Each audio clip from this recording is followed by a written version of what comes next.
രഞ്ജിത്ത്, വധക്കേസിലെ ശിക്ഷാവിധിയുമായി ബന്ധപ്പെട്ട കൂടുതൽ വിവരങ്ങൾ ഇപ്പോൾ അരുൺ പൂപ്പറമ്പ നൽകുന്നു. 1, 2, 4, 5, 6, 10 പ്രതികൾക്ക് ആയുധം കൈവശം വെച്ചതിന് 3 വർഷത്തെ കഠിന തടവുണ്ട്. ജീവപര്യന്തത്തിന് പുറമെ 18 വർഷവും 7 മാസവും ഇവർ തടവ് അനുഭവിക്കണം. അതുപോലെ 7, 8, 9 പ്രതികൾ ഇവർ ജീവപര്യന്തത്തിന് പുറമെ 15 വർഷവും 7 മാസവും തടവ് ശിക്ഷ അനുഭവിക്കണം എന്നാണ് അരുൺ പൂപ്പറമ്പ ഇപ്പോൾ നൽകുന്ന അധിക വിവരങ്ങൾ.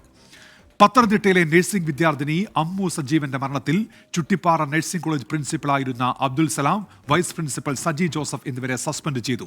ആരോഗ്യ സർവകലാശാലയുടെ അന്വേഷണ സമിതിയുടെ പരിശോധനയെ തുടർന്നാണ് നടപടി. ശ്രീജിത്ത് ശ്രീകുമാരൻ ചേരുന്നുണ്ട് പത്തനംതിട്ടയിൽ നിന്ന് വിശദാംശങ്ങളുമായി. ശ്രീജിത്ത്, എന്തൊക്കെയാണ് വിവരങ്ങൾ? ഉന്മേഷ്, ഈ കേസിൽ ഒരു കാരണവശാലും ഈ അധ്യാപകർക്ക് പ്രിൻസിപ്പലിനും അതുപോലെ തന്നെ വൈസ് പ്രിൻസിപ്പലിനും ഒഴിഞ്ഞു മാറാനാകില്ല എന്നാണ് ഈ ആരോഗ്യ സർവകലാശാല സ്ഥിരം സമിതിയുടെ ഒരു റിപ്പോർട്ട് പുറത്തു വന്നിരിക്കുന്നത്. ഈ അന്വേഷണ സമിതിയുടെ റിപ്പോർട്ട് പുറത്തു വന്നിരിക്കുന്നത്. അതിന്റെ അടിസ്ഥാനത്തിലാണ് കഴിഞ്ഞ ദിവസം ഇത്തരത്തിൽ സമിതി ചേർന്ന് ഒരു തീരുമാനമെടുത്തിരിക്കുന്നത്. ഓർഡർ അടക്കം അല്പസമയം മുൻപ് ഇറങ്ങിയെന്നാണ് മനസ്സിലാക്കുന്നത്. അബ്ദുൽ സലാം അവിടുത്തെ പ്രിൻസിപ്പലായിരുന്നു. അദ്ദേഹത്തെ പിന്നീട് അവിടുന്ന് സ്ഥലം മാറ്റിയിരുന്നു.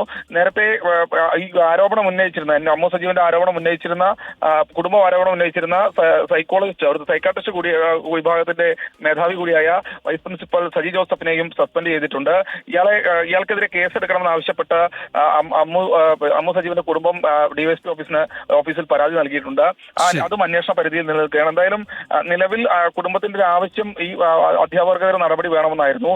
പ്രാഥമിക പരിശോധനയിൽ തന്നെ ഈ മരണത്തിൽ നിന്ന് അവർക്ക് ഒഴിഞ്ഞു മാറാനാകില്ല, കൃത്യമായ രീതിയിൽ ഇടപെടൽ നടത്തിയിട്ടില്ല എന്ന തരത്തിലുള്ള കണ്ടെത്തലാണ്. അല്ലെങ്കിൽ മരണത്തിൽ അമ്മു സജീവന്റെ മരണത്തിലേക്ക് നയിക്കാൻ ഏതെങ്കിലും തരത്തിലുള്ള ഒരു കാരണം ഉണ്ടായി എന്ന് പറയുന്നില്ല. പക്ഷേ ഇക്കാര്യത്തിൽ നിന്ന് ഒഴിഞ്ഞു നിൽക്കാനാകില്ല. ഒരു കോളേജ് ഹോസ്റ്റലാണ്, സ്വാഭാവികമായി നടപടി എടുത്തേ പറ്റുമെന്നാണ് ആരോഗ്യ സർവകലാശാലയുടെ അന്വേഷണ സമിതി കണ്ടെത്തിയിരിക്കുന്നത്.